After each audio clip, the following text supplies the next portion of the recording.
오늘 우리에게 주시는 하나님의 말씀은 요한복음 1장 35절에서 42절까지의 말씀입니다.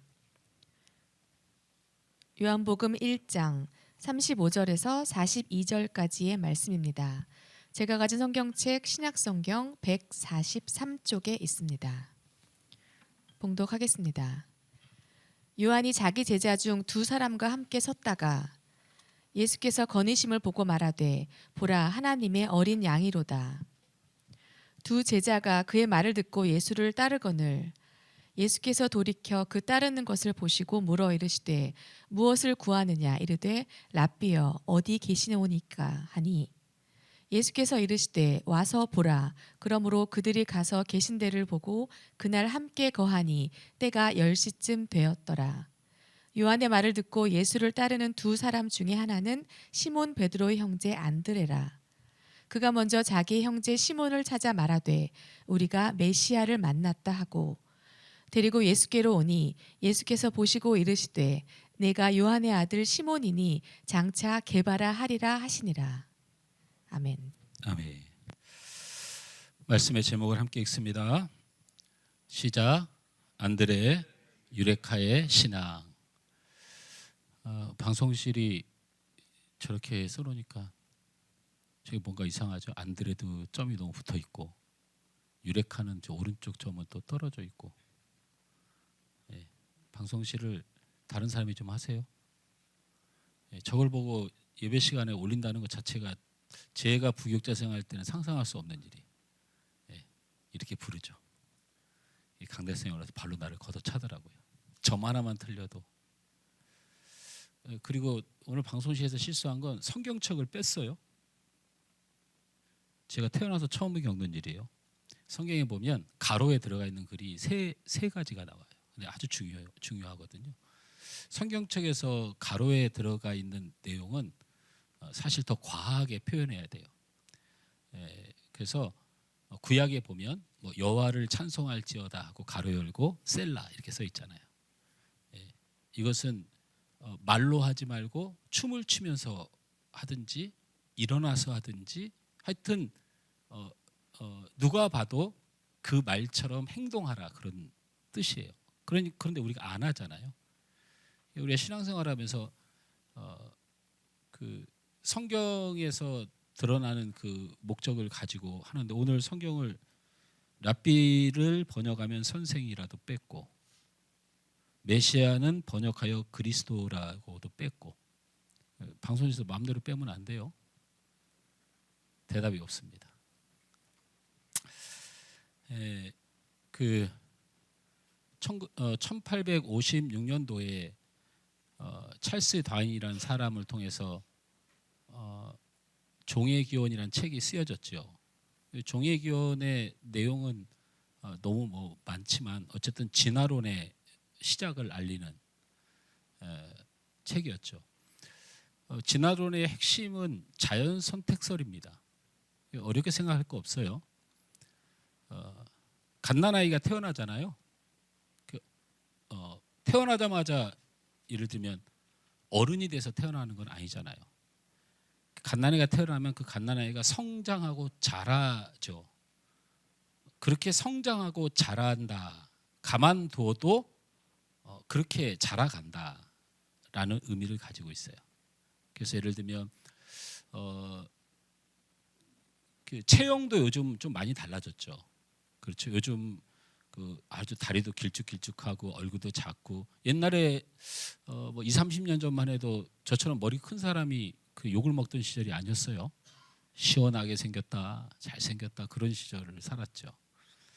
근데 점점 좋아지고 있죠. 이 같은 경우도 요즘 친구들이 이가 좀 그 굉장히 좀 안 좋은 편에 속합니다. 그것은 왜 그래요? 이 얼굴이 좀 작아진 거죠. 그래서 이 많은 일을 다 담을 수가 없어서 이 덧니도 많고 부정교합도 많고 많이 그렇습니다. 이 자연 선택설이 그럴싸해 보여요. 그렇지, 변하지, 몸이 변하고 자라나지. 또 나무와 꽃은 공해가 있고 또 깨끗한 곳에 자라면 어떻게 변하지 막 이런 얘기를 하는 거거든요. 근데 이 자연 선택설의 핵심이 뭐냐면 그래서 창조란 없다라는 거예요. 모든 것이 생물이 변화하여 생겨난 세상이다라는 거예요. 그게 종회기원의 사실은 핵심이거든요. 그런데 종회기원의 핵심으로 이렇게 주장하는 건 좋은데 원숭이가 사람이 되었다라고 하는 이야기가 진화론의 또 핵심이기도 하죠. 인간 진화론의. 그러면 그것은 어떤 거에서 근거해서 생겨난 학설일까라는 점이에요. 그래서 제가 사진 하나를 보여드릴게요. 사진 하나. 저게 바로 찰스 다윈의 진화론을 핵심적으로 다룬 그림이에요. 저 그림이. 저를 보십시오. 저거는 요즘은 조금 문제가 돼서 실리지 않는 걸로 알고 있는데 진화론을 설명할 때 반드시 우리 아이들 교과서, 전 세계 교과서에 반드시 실리는 그림입니다. 저 그림 하나가 원숭이가 사람이 되었다는 가장 중요한 주장이에요. 근데 저 그림은 1965년 르돌프 잘링거라고 하는 화가가 그냥 그린 거예요. 저게 화가가 그린 겁니다. 근데 저 화가가 그린 게 너무나도 신기하니까 저걸 미국에 있는 과학 도서에 저 사진 한 장을 한번 올렸어요. 이게 중첩이 된 거죠. 유명한 화가가, 그것도 세계적인 영향력을 가진 미국이 과학 도서에 저 그림을 올리니까 전 세계 교과서에 인간 진화론의 핵심으로 저 그림이 등장하는 거예요. 근데 저걸 만든 사람은 진화론을 믿는 사람이 아니에요. 그냥 그린 거예요. 그리고 1965년 사람이에요. 우리 양장로님 죄송하지만 몇 년생이세요? 예? 그쯤 되죠. 예. 이게 무슨 말이냐면 현대 과학이라는, 현대의 사람이 그냥 그려낸 거예요. 1850년대 찰스 다윈과 함께 그걸 뭔가 증명할 사람이 그렸다면 그나마 괜찮아요. 그 후로 110여 년이 지난 세월 후에 그냥 화가 한 사람이 그린 그림이 우리 아이들, 청소년들, 그리고 이 지구상에 인간 진화론, 즉 원숭이가 사람이 되었다라고 하는 논리가 저 때부터 등장한 거예요. 원숭이가 사람이 되었다는 논리가 과학적 실험이나 사실을 기반하거나 그렇게 만들어진 학설이 아니에요. 근데 이 땅의 지구의 3분의 1이 바로 원숭이가 사람이 되었다는 모르겠지만 진화론을 믿는 가장 그걸 믿는 사람으로 이 지구가 존재를 해요. 제가 말씀드리고 싶은 건 저 그림 한 장이 저게 뭐라고. 제가 1971년생입니다. 7살 때 학교를 가는 바람에 제 친구들은 70년생이죠. 우리 장로님이 나하고 똑같아요. 71년생. 근데 생일이 나보다 빠른 형인데 같은 교회를 다니는데 내가 학년이 높으니까 나를 형으로 부르다가 지금 좀 억울해하고 있어요. 근데 뭐 어쩌겠어요. 인생이 그런 거예요. 그런데 170년의 역사거든요. 이 그 진화론을 주장한 역사가 170년 동안 그 진화론자들이 꺼낸 카드가 저 그림이라고요. 저 그림 하나로 진화론을 믿는 사람이 3분의 1인데 하나님의 말씀 들으면 들을수록 해석하면 해석할수록 알려주면 알려줄수록 빈틈이 없으며 매 주일을 52번 1년에 한 교회가 한 번만 설교를 하는 게 아니고 수십만 수백만의 교회가 동시에 하나님 말씀을 증거해도 흠잡을 수 없는 너무나도 명백한 사실과 논리 그리고 하나님의 말씀을 믿는데 왜 이렇게 힘든지, 이게 바로 악이라는 거예요. 이게 악이에요. 악. 죄로 인하여 벌어진 일이에요. 우리가 성령 충만한 예배를 드리며 하나님의 말씀이 말씀으로 들려지고 예배가 예배답게 드려지는 일에 목숨을 거는 이유는 아주 중요한 일입니다. 오늘 말씀이 루돌프 잘링거의 저 그림 한쪽보다 못하다 생각하지 않습니다. 오늘 말씀이 여러분 안에, 여러분의 삶에 하나님께 드려지는 예배로 이끄는 귀한 말씀이 되고 여러분을 새롭게 하는 역사가 있길 주님으로 축원합니다. 여러분 안드레에 대해서 얼마나 우리가 알고 있나 생각해 보면 그렇게 많이 언급된 제자는 아닙니다. 우리가 안드레는 베드로의 형제 정도로 성경은 소개하고 있다고 느끼고 베드로에게 늘 귀속되어 있다라는 느낌을 가지는 그런 제자 중에 하나입니다. 이 안드레는 베드로와 같이 베세다 출신이죠. 거기서부터 어부였다고 주장할 수는 없고요. 베세다에서 태어나서 이사를 갑니다. 큰 시내로, 동네로. 그래서 그 가버나움 이런 곳으로 이사를 가서 거기서 요한과 야고보와 함께 어업에 종사했던 친구입니다. 이것이 바로 안드레의 일반적인 삶이거든요. 근데 이 안드레의 일반적인 삶보다 좀 특별한 삶이 시작됩니다. 우리 성경을 한번 읽어봅시다. 안드레가 어떤 친구였는지. 시작. 요한복음 1장 35절 40절 읽습니다. 시작. 또 이튿날 요한이 자기 제자 중 두 사람과 함께 섰다가 요한의 말을 듣고 예수를 따르는 두 사람 중에 하나는 시몬 베드로의 형제 안드레라. 시골 이 베세다에서 그래도 좀 어업이 성공한 어업 도시인 이 가버나움으로 이주해서 어부의 삶을 살았지만 안드레에게 특별한 삶이 있었죠. 그것은 바로 이 안드레가 흔하지 않은 세례 요한의 제자였다는 것입니다. 당시의 유대의 세리와 포악한 군인들까지 사실은 참여하는 마음으로 세례 요한 앞에 가서 세례를 받고 죄를 회개하는 역사를 이루던 사람이 바로 세례 요한이었어요. 이 안드레는 세례 요한의 세례를 받고 말씀을 듣고 쫓아다니는 정도가 아니고 세례 요한이 인정하는 제자였고, 그 중에서 두 제자를 뽑으라고 하면 그 중에 한 제자가 바로 안드레일 만큼 세례 요한의 철저한 제자였습니다. 세례 요한은 당시에 아주 중요한 인물이었죠. 왜냐하면 들어보십시오. 유대사회는 그때 당시 유대사회는 세 개 계파로 나눠져 있습니다. 그게 하나가 뭐냐면 가장 핵심적인 것이 바리새파, 득세를 가장 하고 있는 거죠. 그다음에 사두개파, 근데 마지막으로가 에세네파예요.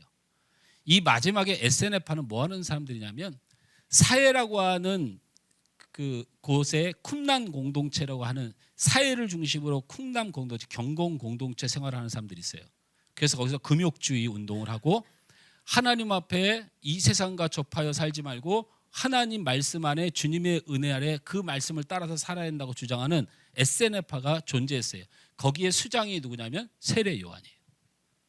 그래서 세례 요한이 광야에서 육을 위하여 살지 않고 하나님께 늘 주님의 은혜를 구하면서 살았던 사람이에요. 이 세례 요한을 따르던 가장 중요한 제자 중에 한 사람이 바로 안드레였다. 성경의 상식 중에 이런 거 하나만 알아도 우리가 작은 정성을 하나님 앞에 보이는 거예요. 우리가 안드레 하면 그게 누구야? 좀 아는 사람은 베드로 형제, 좀 아는 사람은 어부. 이거 외에 없으면 우리에게 우리가 하나님 말씀을 어떻게 받드는가에 대한 자세의 문제예요. 그러나 성경을 조금 더 들여다보면 안드레는 당시 경건주의를 표방하는 쿰난 공동체의 수장인 세례 요한의 수제자였다라는 사실을 금방 확인할 수 있습니다. 그런데 이거보다도 그러면 안드레가 세례 요한의 제자로 살았다는 것은 무엇을 의미하는가에 대한 생각을 해봐야 돼요. 왜 안드레가 세례 요한을 쫓았을까? 그것도 가장 수제자로 쫓았을까 하는 점이에요. 그것을 보려면 세례 요한의 가르침이 무엇이었는가를 살펴보면 안드레의 신앙이 보여요. 그렇죠? 스승을 보면 그 스승을 따르는 제자의 신앙이 보이는 거예요. 여러분 세례 요한을 간단하게 소개하면 요한복음 1장 19절에서 27절만까지 제가 요약을 해보겠습니다. 유대인과 제사장들과 레위인들이 요한을 찾아옵니다. 그래서 요한에게 이렇게 물어요. 네가 누구냐라고 묻습니다. 그러자 요한이 갑자기 나는 그리스도가 아니라 이렇게 대답을 해요. 그리스도, 그래서 이게 중요한 거예요. 그리스도라는 게 뭡니까? 기름을 붓다라는 뜻이고요. 이 그리스도의 원어가 뭡니까? 메시아예요. 메시아는 구약의 히브리어고요. 이걸 헬라어로 바꾸면 그리스도가 되는 거예요. 그러니까 제사장과 레위인과 유대인들이 와서 하도 사람들이 세례 요한을 좋아하고 하도 따르니까 먹을 것을 주는 것도 아니고 잘해주는 것도 아닌데 그렇게 와서 따르고 세례를 받으니까 와서 네가 누구냐 물으니까 뭐라고 얘기하냐면 세례 요한이 나는 그리스도가 아니다. 메시아가 아니다. 통치자가 아니다. 기름 붓다는 원뜻 메시아 그리스도가 기름 붓다는 뜻이거든요. 그것의 원뜻이 왕이란 뜻이거든요. 왕만이 기름을 부으니까요. 그러니까 나는 왕이 아니다라는 말을 한 겁니다. 그들이 계속해서 묻습니다. 네가 그리스도도 아니고 메시아도 아니고 왕도 아니라면 너 엘리야냐? 이렇게 물어봐요. 네가 엘리야냐라고 물으니까 세례 요한이 아닙니다라고 대답을 하죠. 그래서 계속 묻습니다. 내가 엘리야가 아니라면 그러면 선지자 중에 누구냐고 묻습니다. 그러자 나는 선지자도 아니라 그렇게 말합니다. 마지막으로 이 세례 요한을 나중엔 죽이게 되는 핵심 세력인 제사장들과 레인들이 찾아옵니다. 주의 종들이죠. 이 사람의 선포에 따라 그 사람이 죽기도 하고 신성 모독이 되기도 합니다. 이 사람들이 이렇게 묻습니다. 이것도 아니라고 저것도 아니라고 좋다. 그런데 넌 무슨 자격이 있어서 세례를 주느냐. 종교적 행위로 문제를 겁니다. 그러자 세례 요한이 자신의 존재를 이렇게 표현합니다. 요한복음 1장 23절 함께 읽습니다. 시작.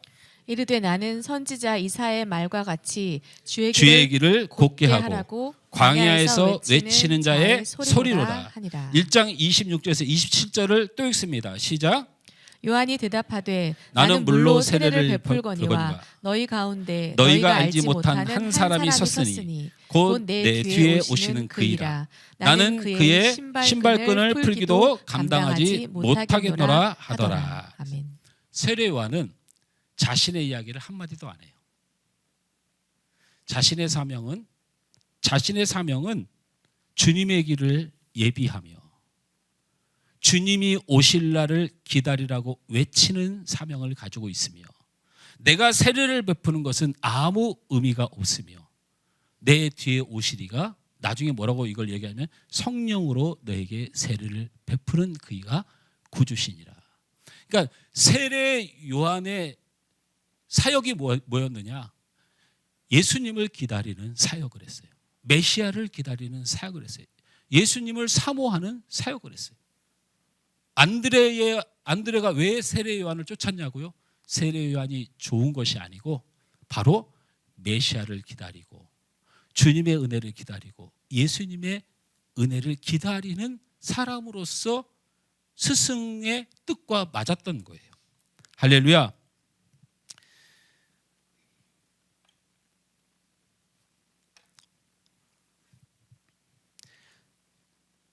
이런 대화가 있고 나서 그 다음날 예수님이 드디어 세례 요한 앞을 지나가게 됩니다. 세례 요한은 예수님에 대해서 자신의 제자들에게 이렇게 말한 것이죠. 여러분 잘 아는 말씀입니다. 보라, 세상 죄를 지고 가는 하나님의 어린 양이로다. 이 말을 세례 요한이 한 거예요. 그리고 말했습니다. 바로 이 뒤에 오실 리가 바로 이 사람이다. 나는 물로 세례를 베풀지만 그는 성령으로 세례를 베풀 것이요 그는 하나님의 아들이다. 이 말을 세례 요한이 하게 됩니다. 그러면 이 말들은 세례 요한의 이 말을 들은 안드레는 어떻게 행동했는지가 성경에 나옵니다. 같이 읽습니다. 시작. 요한의 말을 듣고 예수를 따르는 사람 중에 하나는 시몬 베드로의 형제 안드레라. 요한의 제자였는데 이 말을 듣고 세례 요한의 제자를 그만두고 예수님의 제자로 바뀐 사람이에요. 어떤 사람들은 어떻게 한 사람의 제자에서 또 다른 사람의 제자로 줄을 서느냐? 성미가 급하다. 그래서 저는 안드레를 소개하는 책 중에 정말로 베드로와 닮았다. 형제가 어디 가냐 이런 것도 봤어요. 성미가 급해가지고 세례 요한은 그렇게 열심히 따르다가 갑자기 그 말 한마디에 예수님을 따르려고 보니까 성미가 급하다. 또 뭐를 닮았느냐? 역시 베드로가 예수님을 배반했잖아요. 부인하고. 안드레도 닮았다 그래갖고 제가 베드로를 닮은 안드레라는 글도 봤어요. 그런데 절대 그것이 아니죠. 세례 요한은 주님을 기다리라고 했고 그 주님이 나타나자 이분이 그분이라고 말했다면 세례 요한의 참 제자였다면 당연히 예수님을 따르는 게 맞습니다. 그러니까 안드레는 세례 요한의 참 제자였어요. 스승이 말씀하시고 스승이 원하는 바를 따르는 사람이었다고 볼 수가 있죠. 어쨌든 그의 스승인 세례 요한이 예수를 향하여 이분이 기다리던 하나님의 아들이고 성령으로 세례를 베푸실 참 메시아라고 선언한 순간 즉시 세례 요한의 가르침대로 예수님의 제자이기를 선택한 것이 바로 안드레입니다. 안드레는 힘들고 어려운 삶에도 메시아를 사모하는 사람이었습니다. 주님의 은혜를 사모하는 신실한 사람이었죠. 안드레는 세례 요한의 제자였지만 그의 참 제자였습니다. 사람을 따르기보다는 그 스승과 함께 메시아를 소망하고 그 메시아를 기다리는 신실한 사람이었다는 거죠. 우리는 이런 안드레의 모습 속에서 무엇을 마음속에 성령 안에서 깨달아야 되냐면 예수님을 잘 몰라도 괜찮다는 거예요. 그래도 경건한 삶을 살 수가 있어요. 그리고 예수님을 아직 만나지 못하고 그 은혜를 누리지 못해도 고민을 하지 않았으면 좋겠다라는 생각이 들어요. 가끔 이런 마음을 가진 분들이 계실 것 같아요. 내 안에 은혜가 없다라는 생각. 내가 예수님 안에 은혜가 있나? 이런 고민. 내가 신앙적으로 침체되었다라는 이런 고민을 하는 분들이 있을 수 있어요. 그런데 그것은 수준 낮은 신앙이 아닙니다. 내 안에 은혜가 없어 은혜를 회복을 원하는 사람, 그리고 주님의 은혜를 깨우치 못해서 그것 때문에 고민하고 갈등하는 것은 낮은 수준의 신앙이 아니라는 겁니다. 주님을 알고 주님의 은혜를 알고 십자가의 사랑을 아는 우리들이 그렇게 주님의 은혜를 사모하는 사람들이 많지 않아요. 그럼에도 불구하고 내가 주님의 은혜가 내 안에 많이 사라져버리고 내 믿음이 흔들리고 있을 때 그것 때문에 고민하는 현상은 수준 낮은 신앙의 신앙이 아니다라는 거예요. 바로 안드레가 그런 사람이었어요. 주님을 만나지 못했습니다. 주님이 누군지도 모릅니다. 삶에 지치고 고통 가운데 육신의 삶도 어렵고 시대의 삶도 어려웠던 그 시대에 주님의 은혜를 사모하는 이 행위는 낮은 신앙의 수준이 아닙니다. 나는 그 사람을 신실한 사람이라고 말하고 싶은 거예요. 갈급함이 있는 신앙은 좋은 신앙입니다. 갈급함이 있는 신앙, 그리고 내 영혼의 회복을 원하는 신앙, 내 믿음이 연약하다고 생각하고 낙심하는 그 모습이 수준 낮은 신앙이 아니고 그 사람을 말하여 경건의 신앙자다 부릅니다. 갈망하는 신앙을 경건의 신앙이라고 불러요. 바라는 신앙을 경건의 신앙이라고 부릅니다. 혹시 이 자리에 안드레처럼 주님의 은혜를 기대하고 내 영혼에 주님의 생수가 부어지기를 소원하면서 내 믿음이 너무 없고 내가 주님의 은혜에 젖지 못했다고 혹시 자신을 고통스러워하는 분이 있다면 여러분은 경건한 사람들입니다. 하나님의 은혜를 사모하는 안드레의 모습을 우리는 발견할 수 있습니다. 그러나 오늘 성경에서 안드레가 가지고 있는 숨겨진 비밀의 핵심이 있습니다. 우리 함께 요한복음 1장 39절 말씀을 함께 읽습니다. 시작. 예수께서 이르시되 와서 보라. 그러므로 그들이 가서 계신 데를 보고 그날 함께 거하니 때가 10시쯤 되었더라. 이 말이 무슨 말이냐면 안드레가 예수님을 따른 시간이 성경으로는 10시라고 써 있어요. 이게 우리나라 시간으로는 오후 4시입니다. 예수님을 만나서 예수님을 따른 시간이 오후 4시에 따랐어요. 그 다음에 또 한 성경 구절, 그 다음날 일어난 일입니다. 요한복음 1장 41절을 함께 읽습니다. 시작. 그가 먼저 자기 형제 시몬을 찾아 말하되 우리가 메시아를 만났다 하고, 메시아는 번역하면 그리스도라. 안드레가 오후 4시에 예수님과 함께 있었습니다. 그리고 그 다음 날까지 무슨 일이 있었는지 성경이 기록하고 있지 않지만 예수님과 있은 후에 그에게 무슨 일이 일어났는지는 성경이 분명히 말합니다. 그 다음 날 자신의 형제인 시몬 베드로를 찾아가서 이렇게 말합니다. 우리가 메시아를 만났다. 우리가 메시아를 만났다. 이게 한글 성경이거든요. 근데 이게 오역입니다. 왜 오역이냐면 정확히 말하면 유레카입니다. 우리가 메시아를 유레카하였다. 원어입니다. 이게 무슨 뜻이냐면 찾았다라는 뜻이에요. 우리가 메시아를 만났다가 아니고 우리가 그렇게 찾고 싶었던 사람을 찾았다라는 뜻입니다. 그러니까 이 유레카는 유대사에서 이 단어는 아무 때나 쓰지 않아요. 그래서 찾았다라는 말의 표현보다는 제가 좀 그 연습을 해봤는데 너무 경망스러워서 좀 안 하는데 안 해야 되겠는데 물건을 찾다가 잃어버린 물건을 찾으면 굉장히 기쁘잖아요. 그죠? 그런 경험이 없습니까? 저는 있습니다. 저는 그 용돈을 몰래 이렇게 숨겨오던 게 있어요. 제가 봉투에다가 이렇게 넣어가지고 숨겨오던 게 있는데 그게 우리 사모가 언젠가 한번 그걸 봤어요. 찾았어요. 제가 이제 저희 그 2층에 가면 제 목양실 말고 저희 집에 가면 제 서재가 따로 있어요. 그래서 거기 책이 쭉 있는데 거기다가 어떻게 숨겨놨는데 그거를 들킨 거예요. 뭐 하다 들켰는지 몰라도 걸렸어요. 그래서 전화 왔어요. 당신 이거 뭐야? 심장이 멎는 줄 알았죠. 집에 와서 그때 보니까 금액이 얼마 되지 않아요. 한 4, 5만 원인가 되나? 제가 얼마나 다행인지 몰라요. 왜냐하면 작은 걸 걸린 거예요. 작은 걸.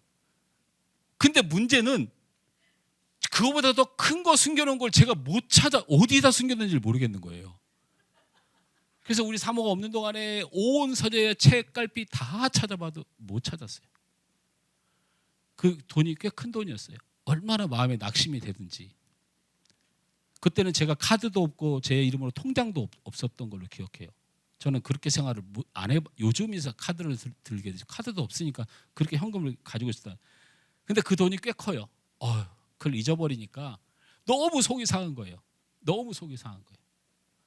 그러다가 제가 왜 우리 성경에 보면 요즘 성경에 보면 이렇게 막 해설이 막 써 있잖아요. 근데 옛날 성경에는 그냥 이렇게 아무 해설이 없는 이런 성경에 옆에 빈칸이 좀 이렇게 남아서 볼펜으로 쓰도록 만들어 놓은 성경이 있어요. 목사님 말씀들 거기다 중요한 거 쓰라고. 근데 거기에다 제가 써놓은 성경에 뭔가 필요해서 그걸 뒤진데 거기서 그걸 찾은 거예요. 말씀을 찾아 들어갔더니 돈을 찾았어요. 근데 여러분 그 기쁨은요, 돈 많은 사람은 그런 돈을 발견한 게 아무렇지도 않지만요, 가난한 사람은 그런 돈 발견하잖아요. 그게 바로 유레카예요. 확실히 기쁜 거예요. 형언할 수 없는 거예요. 오후 4시에 예수님을 만난 이 안드레가 그 다음날 베드로에 와서 한 반응이 바로 이거예요. 우리가 메시아를 유레카였다. 찾았다. 이 유레카를 쓸 수 있는 단어는요, 비밀을 알게 되었을 때, 사실을 알게 되었을 때, 방법을 찾았을 때 이 유레카라는 단어를 써요. 저는 안드레가 오후 4시에 예수님을 만나서 그 다음 날까지 그에게 무슨 일이 일어났는지 잘 알 수 없지만 분명한 것은 예수님과 함께 있으면서 그가 유레카의 큰 기쁨과 감격을 가졌다는 거예요. 주님과 함께하는 시간에 안드레는 큰 은혜를 누렸다는 것입니다. 이것이 우리에게 굉장히 중요합니다. 유일하게 성경에 예수님을 처음 만나서 함께하는 시간에 유레카라고 선언하는 사람은 유일한 제자예요. 우리에게 주님과 함께하는 시간이 매우 중요하다는 것을 기억하셔야 됩니다. 주님을 만나는 시간 여러분은 어떤지를 모르겠습니다. 예배 시간이 있습니다. 기도의 시간이 있습니다. 그리고 큐티의 시간이 있습니다. 이것을 우리는 경건의 시간이라고 말합니다. 경건의 시간은 주님을 만나는 시간입니다. 주님을 만나는 시간은 여러분에게 생명과 같은 시간입니다. 이때 반드시 안드레의 현상이 일어나야 됩니다. 유레카, 기쁨과 감격의 소리가 나와야 돼요. 바로 우리가 드려진 예배가 그래야 돼요. 여러분, 제사 제도의 시작이 언제부터입니까? 아담과 하와가 에덴 동산에 있을 때는 제사라는 게 없었습니다. 근데 아담과 하와가 에덴에서 쫓겨난 후에 가인과 아벨이 하나님 앞에 제사를 드리는 거 보면 그때 제사 제도가 생긴 거예요. 이 제사 제도에 생긴 원인은 죄입니다. 죄 때문에 생긴 거예요. 우리의 예배는 죄 때문에 생긴 거예요. 그 죄로 인하여 이 땅에 나온 그들의 살 수 있는 길로 제사를 허락하신 거예요. 그러니까 창조 때부터 지금 이 시간까지 하나님이 우리를 봐주고 용서하시고 은혜 베푸는 유일한 통로는 바로 제사이고 예배입니다. 할렐루야. 예수님을 만났던 그 시간, 그 경건의 시간에 안드레는 그 예수님을 확신하고 포로된 자기 민족을 바라보고 가난한 어부의 삶을 낙심하지 않고 지식 없는 자신의 인생을 한탄하지 않고 그 주님 한 분만으로 만족하는 기쁨이, 유레카의 기쁨이, 이분이 메시아다, 이분이 나의 구주다, 나의 길과 생명이다고 느낀 거예요. 여러분의 제사와 예배가, 여러분의 경건의 시간이 이와 같아야 돼요. 여러분, 거짓말하면 다 죽습니다. 제가 우리 하늘소망교회 성도들이 진실했으면 좋겠어요. 자유함으로 주인이 되지 말고 자유함으로 종이 되어 하나님 앞에 영광을 돌리는 성도들이 되어야 됩니다. 여러분에게 자유함을 줬더니 하나님한테 엉망진창으로 하는 것은 목회자가 가르칠 일도 아닙니다. 제가 지금도 후회하지 않습니다. 저는 성경대로 했다고 봐요. 저는 여러분에게 자유함을 드렸습니다. 어떤 자유함을 주었습니까? 헌금함을 안 돌렸어요. 이 헌금함이 왜 중요하냐? 여러분 원래 성경대로 헌금하려면 제 앞에 와서 헌금이 얼마인지를 보이고 여기다가 헌금하는 거예요. 이게 초대교회 헌금이었어요. 아나니아 사피라가 헌금을 낼 때 베드로가 물었어요. 성령 앞에서 이것이 네가 드릴 수 있는 전부냐고 물었어요. 아나니아가 말했습니다. 그렇습니다. 그가 베드로의 앞을 떠나자마자 죽임을 당했어요. 이게 예배의 기본이에요. 이게 사실 그런데 이렇게 말하면 기독교를 싫어하잖아요. 여러분 불편하잖아요. 그래서 여러분에게 자유함을 준 거 아닙니까? 우리 중고등부 청년들 잘 들어요. 정신 똑바로 차리고 들어. 내가 어른들은 그분이 진심인가 어쩐가를 설명하는데 너무 오랜 시간이 걸려요. 주일날 헌금 왜 안 해요? 무엇 때문에 안 하는 거예요? 돈이 많이 들어서? 제가 드릴게요. 은석이, 너는 왜 주정헌금에 네 이름이 없니? 라고 말하면 목사님 원망스럽겠지. 하나님이 돈이 없어 구걸하기 위해서 주정헌금이 필요한 것 같아? 왜 제사에 하나님 앞에 예물을 드리지 않니? 청년들, 우리 학생들, 더럽고 추한 곳을 물들어 버리면 하나님 앞에 나를 드러낼 기회를 잃어버려요. 우리 어른들은. 말씀으로 배우시기 전에 축원합니다. 저렇게 뒤에다가 자유하게 두었더니 내 마음대로 해도 된다고 생각하면 바울이 뭐라고 얘기했나요? 에베소 성도들아, 제사 때 너희를 죽이지 않고 너희를 살리신 공로는 예수의 공로니 너희가 예배를 드리고 하나님의 마음대로 행해도 좋은 자유함을 가졌으나 그 자유함으로 하나님을 경히 여기지 말라. 그 자유함으로 더 신실함으로 주를 섬기라. 우리 교회는 장로님들 세 분이 계십니다. 믿어 의심치 않습니다. 저분들이 대표 기도를 시키면 신실하게 정말 은혜되게 준비할 줄 믿습니다. 저는 우리 중고등부 청년들에게 기도를 시켜도 이와 같이 경건한 마음으로 준비할 믿음을 가지고 시키는 거예요. 제가 무슨 혁신적인 목사라고 뭐 대단한 목사라고 그런 마음 없습니다. 이 대표교도는 진실하고 신실되게 준비하여 하나님 앞에 올려드리는 기도예요. 저는 옛날에 우리 장로님들을 기억해요. 대표기도를 맡으면 그 주에 새벽 예배를 빠지지 않아요. 주일 예배를, 기도를 한 주간 동안 끊임없이 그 주일 한번 대표기도를 해서 기도합니다. 저는 우리 평신도들에게도 기도를 부탁하면 이런 일이 벌어져야 된다고 생각하고 그 믿음을 가지고 부탁을 드린 거예요. 왜? 그 사람의 기도 때문에 우리가 죽을 수도 있고 살 수도 있잖아요. 제사장 한 사람이 제사 똑바로 못 드리면 다 죽는 거예요. 기도의 자리가 뭐 하는 자리입니까? 제가 여러분 써서 기도하는 거 뭐라 하지 않잖아요. 저도 써서 기도합니다. 왜 그렇게 합니까? 내가 말을 잘하기 위해서? 아닙니다. 내가 기도로 실수하지 않기 위해서. 왜? 우리 성도들을 대표하여 제사장의 자격을 위해서 섰으니 가슴을 치는 마음으로 준비해야 될 거 아닙니까? 우리의 예배가 이렇게 죽어버리면 무슨 구원을 자꾸 얘기를 하는 거예요. 나 이해가 안 돼요. 하나님을 예배하며 하나님만 영광 받다가 하나님이 우리를 이 땅에 만들었습니다. 하나님의 예배를 거역한 사람의 거역한 존재들의 무리를 사탄이라고 부릅니다. 하나님만을 예배하지 않고 자기가 예배받기를 원하는 자를 사탄이라고 해요. 마지막 때에 하나님의 나라의 회복이 뭡니까? 우리가 다 천국 가면 뭐 할 건데요? 만평 천평 누리는 거 아닙니다. 하나님을 예배하는 기쁨과 진심인 사람들이 가장 즐거운 나라가 하나님의 나라입니다. 그것이 하나님이 원하는 회복이에요. 여러분에게 주어진 경건의 시간, 주님과 함께하는 시간을 경히 여기면 안 됩니다. 절대로 안 됩니다.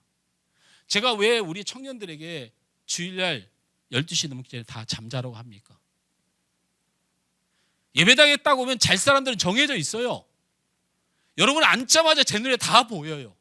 말씀을 들으려고 애를 쓰는지 예배를 드려보려고 애를 쓰는지 그냥 마음대로 몸이 가는 대로 생각하는지 그냥 다 보여요. 이걸 하나님이 모를까요?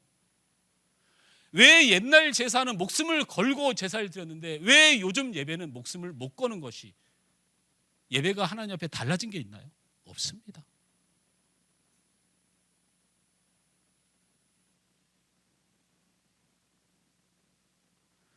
제가 오늘 서강노회 재직 세미나에 예배가 있습니다. 노회의 재직들이 다 참여하죠. 거기 환영사를 마쳤어요. 예배 직전에 노회를 대표해서 환영사를 합니다. 제가 준비한 환영사가 이거예요. 제가 목회를 하다 보니까 우리 교회 성도들은 참 좋은 성도들입니다. 그리고 우리 성도들에게 사랑이 참 많습니다. 좋은 사람들이 모이고 사랑이 많은 성도들이 모였는데 교회가 좋은 일만 있는 건 아니더라고요. 사랑만 가득한 건 아니더라고요.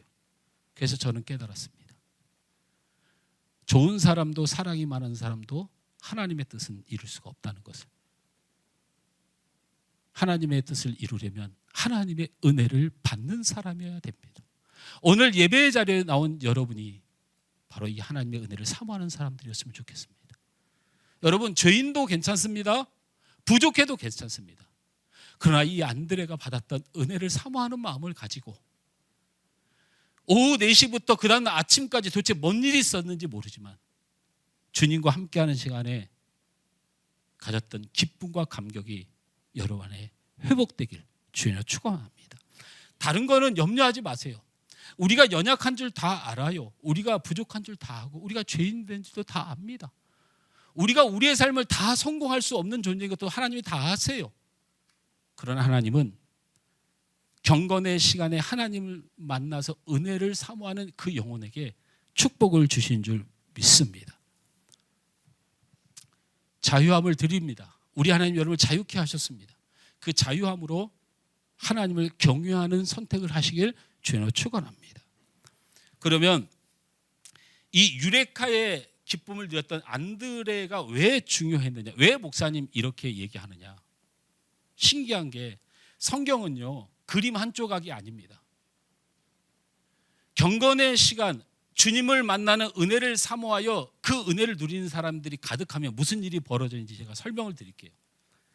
시간이 없으니까 그냥 바로 설명을 드리죠. 여러분, 베드로는 한 번 설교하면 3,000명, 5,000명이 돌아왔습니다. 그리고 베드로는 걷지 못하면 날 때부터 걷지 못하는 불쌍한 영혼을 향하여 나사렛 예수의 이름으로 명하노니 일어나 걸으라고 말하는 능력의 사도였습니다. 여러분, 이 사도를, 이 베드로를 전도한 사람이 누군 줄 아세요? 안드레입니다. 안드레라고요. 여러분, 물고기 두 마리로 보리떡 5개로 5,000명을 먹이고 12방주리를 만드는 기적의 현장에 그 물고기 2마리, 보리떡 5마리를 가진 소년을 예수님께로 안내해서 네가 가봐라. 안내한 사람이 아무도 쳐다보지 않는데 그 소년을 데리고 예수님께로 인도한 사람이 누구냐? 안드레예요. 더 놀라운 거 알려드릴까요? 예수님이 조금 유명해지니까 그리스 지역에 아주 지식인들이 모여가지고 유대 땅을 찾아옵니다. 유대 땅에 찾아서 예수라는 사람을 찾아다니다가 누가 이 사람들을 만나냐면 제자 빌립이 만나요. 빌립이 제가 예수님의 제자인데 무슨 일이십니까? 물으니까 내가 예수를 만나러 왔다 라고 말합니다. 그러자 이 빌립이 예수를 만나러 왔던 사람을 누구에게 데려가는 줄 아세요? 안드레에게 데려갑니다. 그리고 안드레가 예수님께 데려가요. 여기서 우리가 드는 생각이 있지 않습니까? 안드레보다 빌립이 훨씬 더 유명한 제자입니다. 근데 왜 빌립이 예수님을 찾아온 자를 안드레에게 데려갔을까요? 제자들 사이에서 안드레는 예수님에 대한 기쁨이 넘치는 사람, 예수님을 유력한 사람, 한 영혼을 주님께로 인도하는 주의 종으로 인정받았던 거예요. 성경에 나타난 안드레의 모든 행적은 영혼들을 주님께로 인도하는 대표적인 사람이에요. 제가 우리 최영광 목사님 지난주에 헌신님이 와서 저한테 저녁 먹으면서 그랬어요. 웃으면서 이렇게 얘기하더라고요. 김 목사, 요즘 시대가 어느 시대인데 배가 부흥을 얘기해. 그러다가 배가 부흥 안 되면 김 목사 어떻게 할 거야? 그래서 내가 아무 말도 안 하고 있었더니 기간은 얼마나 두었어? 내년까지인데요. 그때 옆에 있던 사모님이 목사님 될 줄 믿습니다 이런데 우리 최 목사님이 너 그러다 쫓겨나. 요즘 성도 한 명 부흥시키기도 어려운데 무슨 배가 부흥 같은 소리하고 앉았어.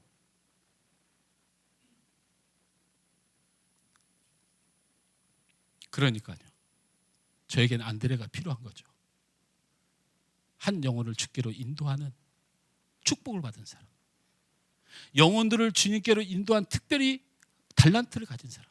이 사람이 누군가 봤더니 안드레인데 이 안드레가 그런 은혜와 그런 사명을 주시고 그런 달란트를 하나님이 부어주신 이유는 그가 하나님 앞에 기쁨과 감사함을 회복하려고, 주님을 만나려고 그 경건의 시간에 최선을 다하는 주의 종이었다는 거예요.